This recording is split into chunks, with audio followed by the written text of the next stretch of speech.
G'day guys, you'll probably be watching this later this evening or tonight by the time I get this uploaded, but what a beautiful day.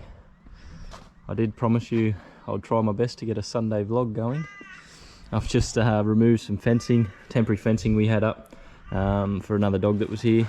So this is all cleared up now, nice and tidy. Gonna edge, mow, gonna use this commercial mower, the backup mower that we have, and it hasn't been started either, so nice little comparison with the HRX yesterday. I think it was 4 pulls in the end for that one, so we'll see how this goes. Same deal, just hasn't been started. Check the oil, check the fuel, everything's good, and we'll give that a go. So hopefully you enjoy this little vlog today, something a bit different for the channel.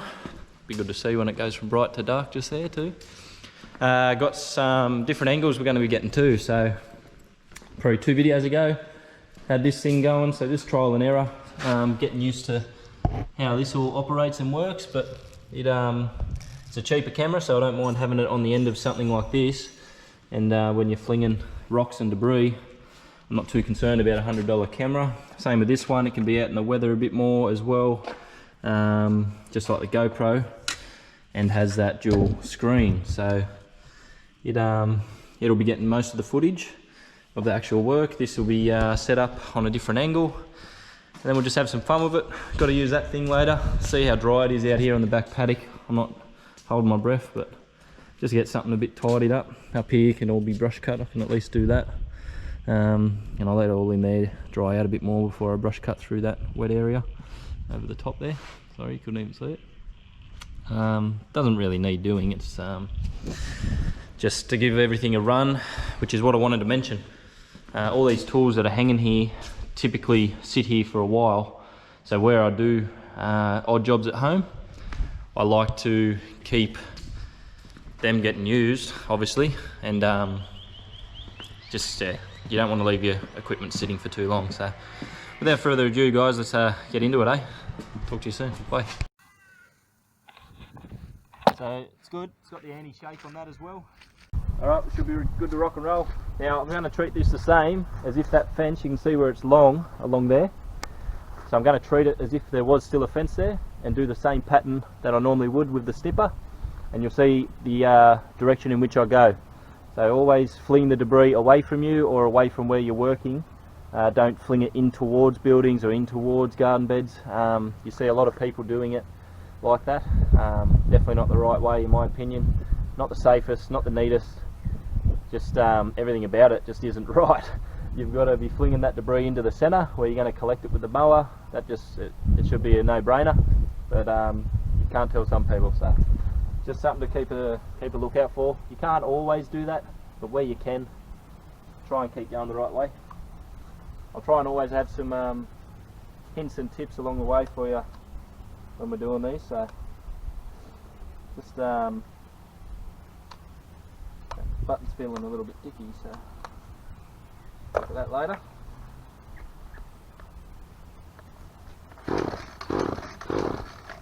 So all these haven't been started in a very long time.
So just for reference, guys, that's the 23cc, or it's 22.6 or something cc Bushranger.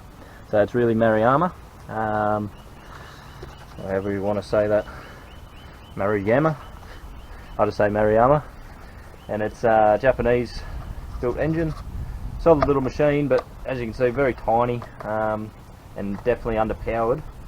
And there's a reason as to why I don't actually use this in the fleet for what we're doing. Hopefully that was alright. Didn't even check that whole time. Alright, so yeah, I was picking up a few pegs as well. I knew there was a few more, so that was holding down the chicken wire. A couple of little things in amongst it. So I'll just do a quick walk now, make sure I can see another peg over there. Make sure it's all good before I run this over, because I'm going to be getting it down a little bit lower than normal, just to help dry that out a bit more. Up against here, winter very much stays in the shade there, so good for summer, but when you've had rain in winter and it stays cold, it's going to stay very wet there for a while. So just you get that grass down a bit, let the water evaporate out. So I'll quickly do that, keep that rolling, turn this one off, mow away.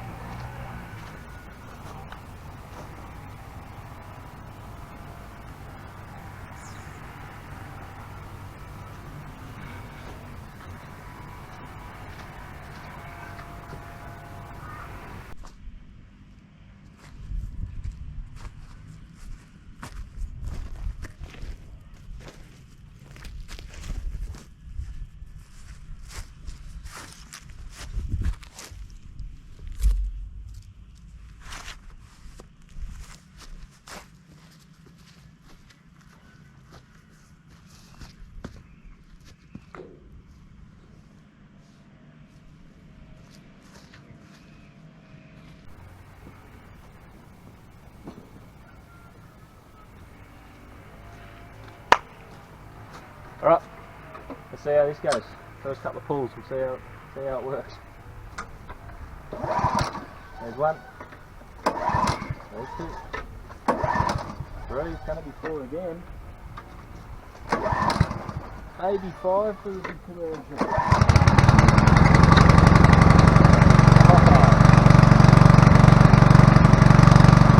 And a little bit of smoke.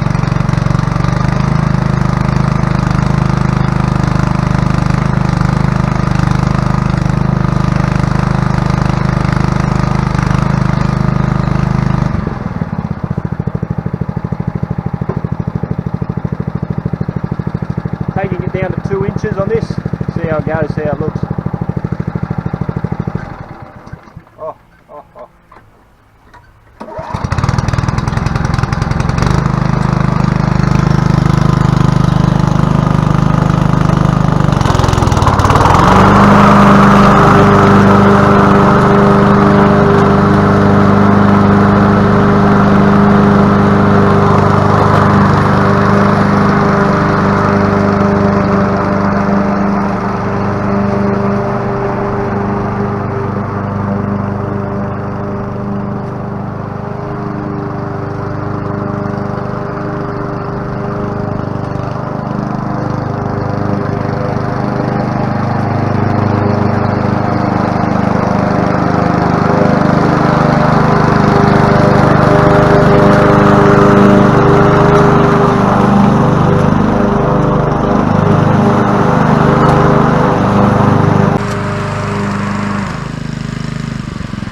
Alrighty.